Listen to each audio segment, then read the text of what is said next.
Vamos lá.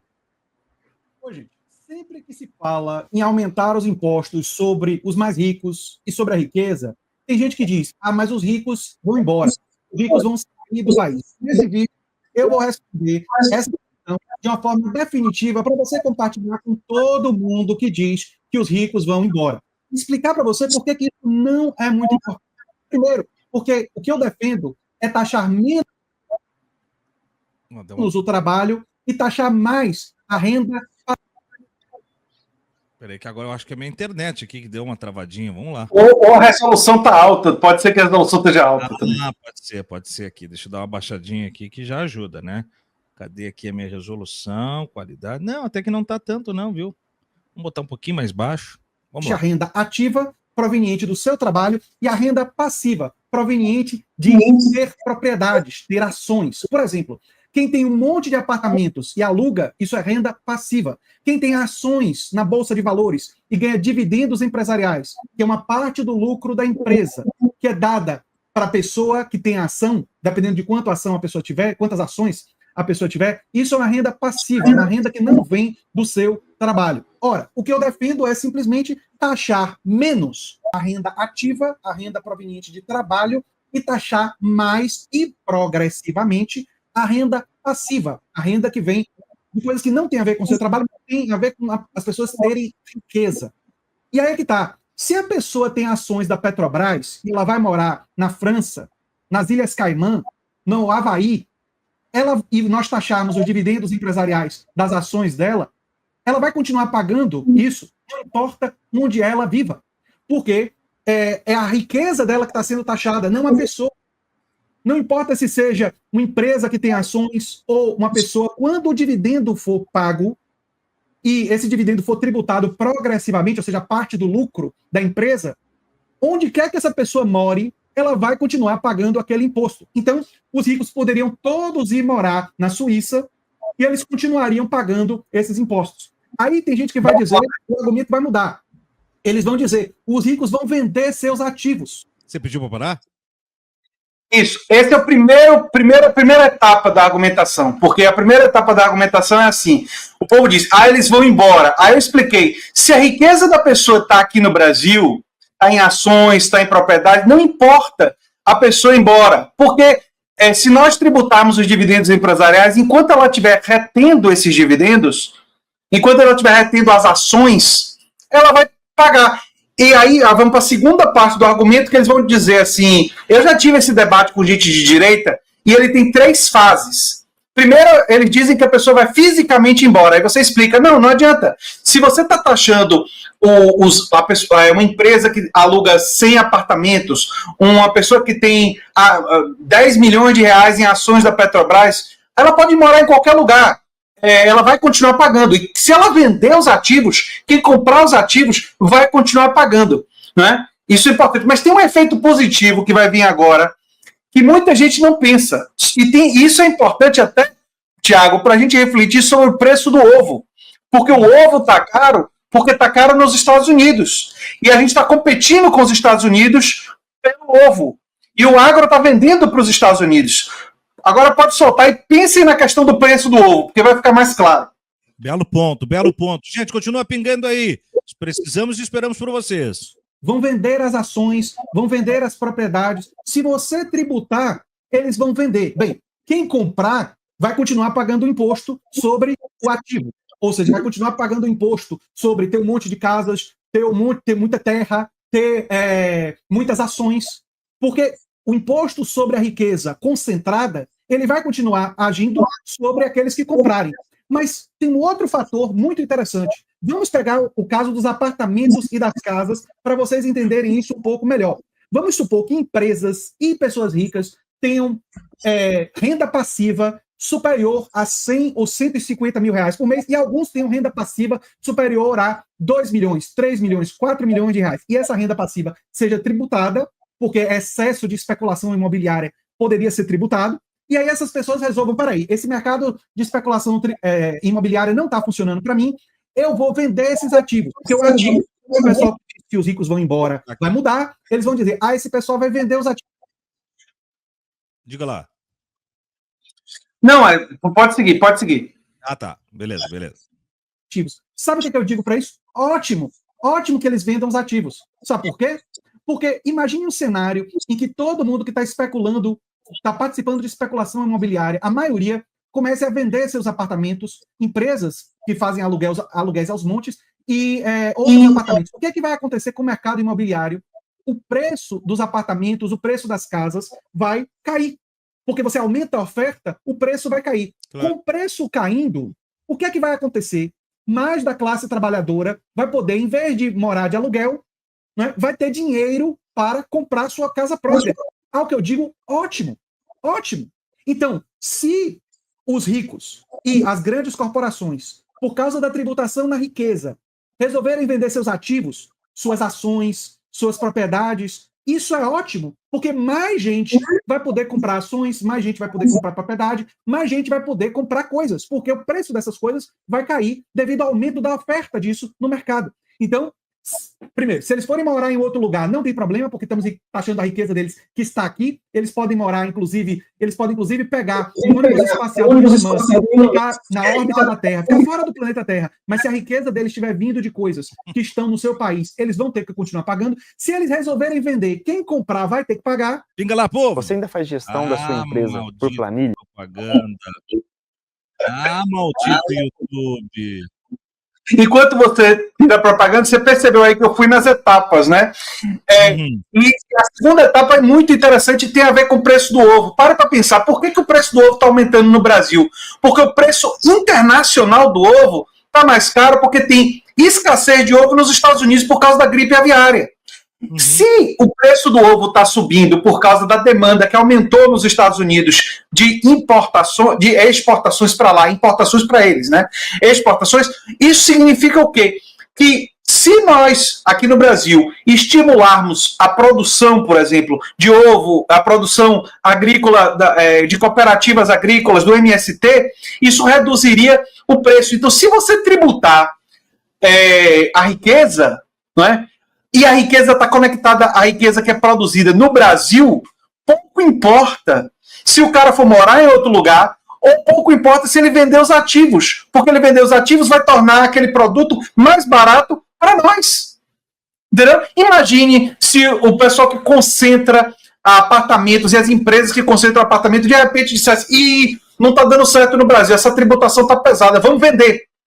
Vai ter mais apartamento à venda por um preço menor, e aí mais da classe trabalhadora vai poder comprar. Né? Claro. Você vai ter oferta de um monte de coisa. Agora, o terceiro ponto que você já deve estar aí esse ponto eu acho muito importante, porque eu trago um exemplo de venda de ar-condicionados, e quem está lidando com calor aqui no Brasil provavelmente vai refletir sobre a questão dos ar-condicionados. Eu acho o terceiro ponto muito interessante para a gente refletir sobre o momento atual e o que deve se pensar em termos econômicos. Vai lá para o terceiro ponto, já deve estar perto de chegar lá. Vamos rodar então, gente. Voltamos ao react aqui do conteúdo do André Jacobina, taxar os ricos. Eles vão embora? Vamos à resposta dele. Mas eu peço para você mandar o superchat, não só para o convidado, como o super sticker, para manter a nossa meta no horizonte. A gente precisa ainda de R$416 e eu conto com você, hein? Entrando já aos 45 minutos finais do programa. Confere comigo e vamos juntos. Então eles venderem é ótimo, ótimo, ótimo eles venderem. E terceiro, e aí vem o terceiro. O terceiro é o seguinte, o último argumento desse pessoal, porque o argumento ele vai sempre ser modificado para proteger os ricos e proteger a classe dominante. E é por isso que é muito importante vocês compartilharem esse vídeo e assistir até o final, porque eu rebato todos os argumentos. O último argumento é o seguinte, mas se você fizer isso, eles não vão apenas vender seus ativos. Os ricos e as grandes corporações vão deixar de investir. Ou seja, o país que taxa a riqueza não vai ter investimento estrangeiro. Só que tem um problema seríssimo com esse argumento. Sabe qual é o país que faz exatamente o que eu estou falando? A China. E a China, o investimento estrangeiro na China, nos últimos 20 anos, ele está caindo ou ele está aumentando? Ele está aumentando. E por que o investimento na China está aumentando? Porque a China tem um mercado consumidor enorme, poderoso, e com uma classe média grande e que tem dinheiro para consumir. E para entender isso é muito fácil. Por que diminuir a desigualdade social, a desigualdade econômica e a desigualdade de poder é importante e não vai diminuir investimento estrangeiro, investimento de grandes corporações, investimento inclusive dos ricos. Eu vou dar um exemplo para vocês entenderem isso de uma vez por todas. Se você tem uma empresa, vamos dizer, empresa que vende ar-condicionado, ou empresa que vende alguma coisa para diminuir a temperatura. Em tempos de aquecimento global, é um mercado em ascensão. Faz todo sentido vender ar-condicionado quando tem aquecimento global. Mas a pergunta que eu faço para vocês é a seguinte: se você tem uma empresa que vende ar-condicionado, ou fabrica ar-condicionado, ou faz manutenção de ar-condicionado, você quer vender ar-condicionado em um país que apenas 10% da população tem condições de comprar um ar-condicionado, ou você quer vender ar-condicionado em um país que 90% da população tem condições de comprar o ar-condicionado? Responda essa pergunta e me diga se aumentar o mercado interno e dividir a riqueza diminui ou vai aumentar investimento. É meio óbvio que para o vendedor de ar-condicionado, quanto mais gente puder comprar ar-condicionado, melhor. Isso significa que se nós produzirmos uma tributação que tributa a riqueza e distribui a riqueza, o mercado interno vai ser mais poderoso e o investimento, em vez de diminuir, ele vai aumentar. Por quê? Porque quem produz coisas e quer vender essas coisas, vai vender essas coisas onde tem gente que pode comprar. Isso daí não é difícil de entender. A nossa maneira de trabalhar nunca foi tão eficiente. Pode parar.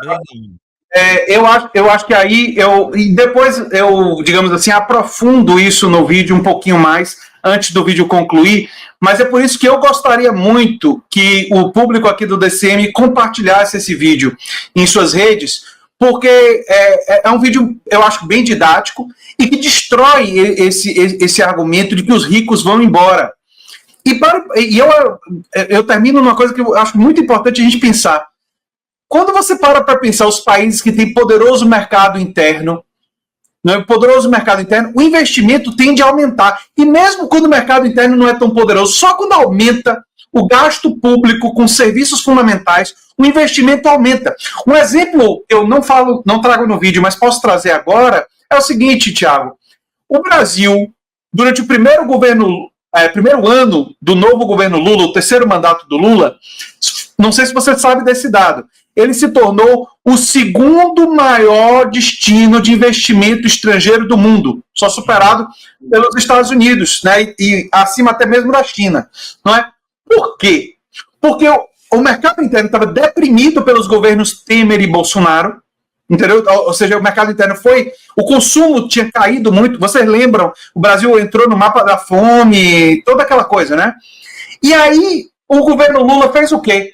Apenas retomou os investimentos sociais que tinha antes do governo Temer. Só de ter retomado isso já favoreceu o mercado interno, e aí a estabilidade de um país que não está ameaçado por um cara que é golpista, combinada com investimento social, fez com que o investimento externo viesse. E se tornou um grande destino de investimento externo. Fora outros fatores, como o Brasil é um dos países mais adequados para investimento, por exemplo, em tecnologia solar. Assim, tem uma série de questões que favorecem o investimento no Brasil. Mas o que eu estou enfatizando no vídeo é o seguinte: se a gente tiver uma política que mais distribui riqueza e fortalece o nosso mercado interno, é meio que óbvio que vai ter gente querendo investir aqui para ganhar dinheiro, mesmo que a tributação sobre riqueza exista. Porque essas pessoas vão ter para que vender. Você vai querer investir em um país que você não tem para quem vender? Por que o investimento está caindo na Argentina do Milei? Porque as pessoas estão sem dinheiro para comprar. Então, o investimento externo... As pessoas estão miseráveis, né, André? As pessoas estão sofrendo. Sofrendo. A pobreza tinha aumentado. No governo já era alta, temos que ser sinceros. Lá, os governos peronistas, a situação não estava boa. A pobreza estava em 40%. Mas entrou o Milei, a pobreza ultrapassou 50%. Não é? Você tem uma crise, a população mais pobre da Argentina está tendo dificuldade de consumir produtos básicos. Aí, o investimento, ele vai, no momento inicial, por questões ideológicas, o investimento na Argentina foi alto, é verdade. porque foi por uma questão ideológica, mas agora o investimento está até retraindo um pouco, por causa, especialmente na oferta de produtos para o mercado interno argentino, por causa da queda do consumo. A queda do consumo argentino foi tão poderosa durante o governo Milei, e isso impactou a inflação. Muita gente não falou sobre isso. Muita mídia corporativa fala: a inflação caiu um pouco no governo Milei em relação ao que estava antes. Mas esqueceu de olhar a causa. A inflação caiu lá um pouco, e olha que estava altíssima nos últimos anos, porque o consumo despencou. E quem vende não pode continuar aumentando o preço, porque aí é que não ia ter consumo nenhum. Quer dizer, com a deflação provocada por queda do consumo. O que a gente tem que pensar é numa população de classe média, de classe trabalhadora, ganhando mais, tendo mais dinheiro no bolso. Por isso que eu acho que um dos lemas aí que eu vou estar desenvolvendo nos próximos meses é essa ideia de desonerar o trabalho e onerar a renda passiva. Dinheiro que vem do trabalho deve ser menos tributado. Dinheiro que vem de riqueza, de propriedade, isso é uma coisa que às vezes as pessoas não entendem. Um cara que tem 10 milhões de reais, 20, 30, 40, 50 milhões de reais, o que ele ganha via trabalho, muitas vezes, é tipo 10% do que ele ganha ao mês. A maior parte do dinheiro que entra na conta bancária das pessoas que têm muito patrimônio é o dinheiro que vem do patrimônio. É o dinheiro que vem da riqueza. A riqueza acumulada para as pessoas produz mais riqueza. Não é? Se uma pessoa tem 10 milhões de reais em ações e ganha dividendos, né, na ordem mensal de, sei lá, 250 mil reais, por mês não, mas vai ganhar de 3 em 3 meses alguma coisa nessa base aí, de 3 em 3 ou de 4 em 4. Olha a quantidade de dinheiro que está vindo de forma automática, sem a pessoa estar trabalhando. Eu não estou nem defendendo que a gente tributasse isso, digamos assim, de forma excessiva, mas só de forma justa. Claro. Só de forma justa. Já seria um começo de conversa. O Brasil não tributa dividendos empresariais. Zero. O tributo sobre o dinheiro que vem da parte do lucro das empresas que é distribuído em dividendo, o tributo é zero.